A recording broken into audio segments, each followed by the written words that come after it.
जय श्री कृष्णा वैष्णव। मेरा नाम मेघ सोनी है और पुष्टि श्रृंगार के एक और वीडियो में आपका स्वागत है। विष्णु भगवान के दशावतार को हम बहुत ही महत्वपूर्ण मानते हैं, परंतु हमारे पुराणों के अनुसार भगवान विष्णु ने 23 अवतार लिए हैं और उसमें से एक कल्कि अवतार लेना अभी भी बाकी है। परंतु पुष्टि मार्ग में हम इन 23 अवतारों में से केवल 4 अवतारों की जयंती मनाते हैं। ऐसा क्यों? आइए जानते हैं इस वीडियो में। भगवान विष्णु के 23 अवतारों में से श्री महाप्रभु जी ने केवल 4 अवतारों को ही जयंती की मान्यता दी है। इसका कारण ये है कि ये 4 अवतार केवल भक्तों के उद्धार के लिए ही हुए। इसके लिए इनकी लीला पुष्टि लीला है। मत्स्य अवतार वेदों के उद्धार के लिए हुआ। कूर्म अवतार से चतुर्दश रत्न प्राप्त हुए। वराह अवतार भूमि के उद्धार के लिए हुआ। परशुराम का अवतार दुष्टों के नाश के लिए हुआ। बुद्ध का अवतार ज्ञान के लिए हुआ और कल्कि का अवतार मलेच्छों के नाश के लिए होगा। इसलिए इन्हें पुष्टि मार्ग में जयंती की मान्यता नहीं दी गई है। पर वो 4 अवतार कौन से हैं जिन्हें श्री महाप्रभु जी ने पुष्टि मार्ग में मान्यता दी है? तो वो 4 अवतार है श्री कृष्ण, श्री राम, श्री नरसिंह जी और श्री वामन अवतार। और इन दिनों इनकी जयंती के दिन उपवास भी किया जाता है। जयंती के दिन उपवास करने का लॉजिक ये है कि जब प्रभु जन्म ले या फिर जब हम प्रभु के समक्ष जाए तब हम तन, मन, वचन और कर्म से शुद्ध हो। यही वैदिक कर्म है। अब आइए समझते हैं इन 4 जयंती की भावना। सबसे पहले बात करते हैं नरसी चतुर्दशी या नरसी जयंती की।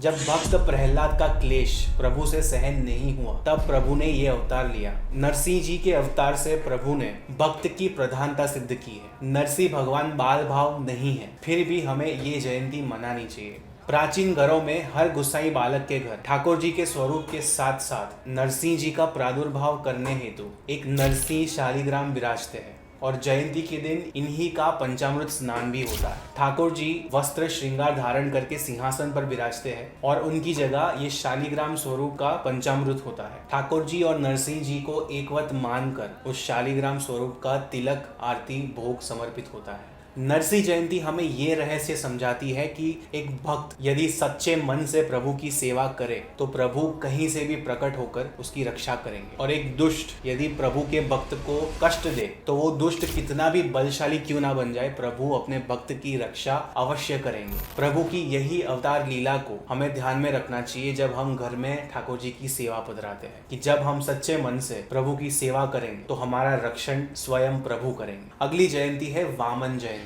बलि राजा को समर्पण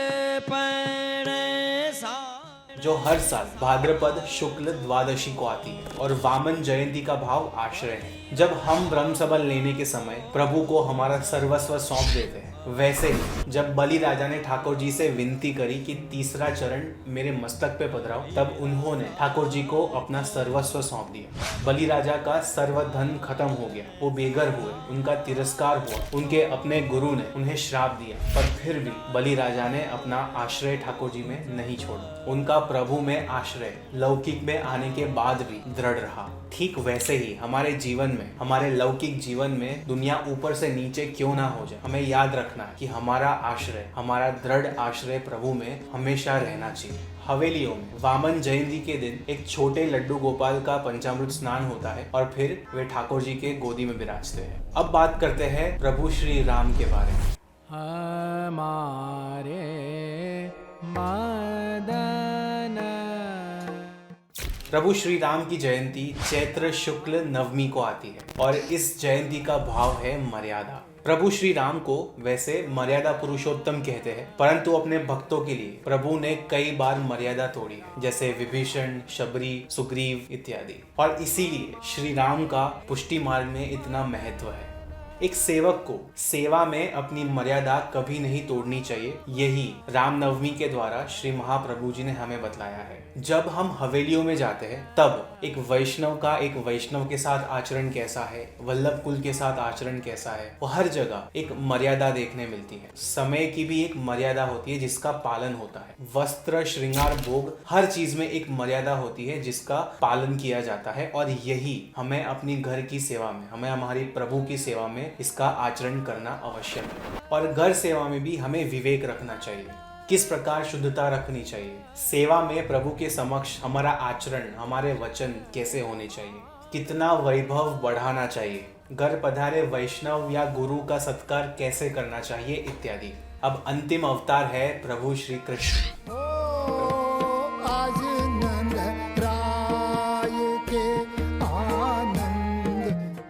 प्रभु श्री कृष्ण की जयंती भाद्रपद कृष्ण अष्टमी को आती है और ये पूर्ण पुष्टि अवतार है। ये पूरी तरह भक्ति का स्वरूप है और केवल वैष्णव को भक्ति का मार्ग दिखाने के लिए प्रकट हुए हैं। श्रीनाथ जी की पीठिका की भावना ऐसी है कि ऊर्ध्व भुजा से प्रभु भक्तों को अपने पास बुला रहे हैं और जो हस्त कमर पे है उससे अपने शरण में आए वैष्णव को वश में कर रखा है। ये कंफ्यूजन है कि श्रीनाथ जी का स्वरूप गोवर्धन धारण किए हुए है वो स्वरूप है, परंतु वो श्री गोकुलनाथ जी का स्वरूप है। कृष्ण अवतार हमें सर्वस्व त्याग के भक्ति के मार्ग को प्रशस्त करने का स्वरूप है। जन्माष्टमी के दिन 2 पंचामृत स्नान होते हैं, एक सुबह ठाकुर जी का और एक श्री बालकृष्ण जी का।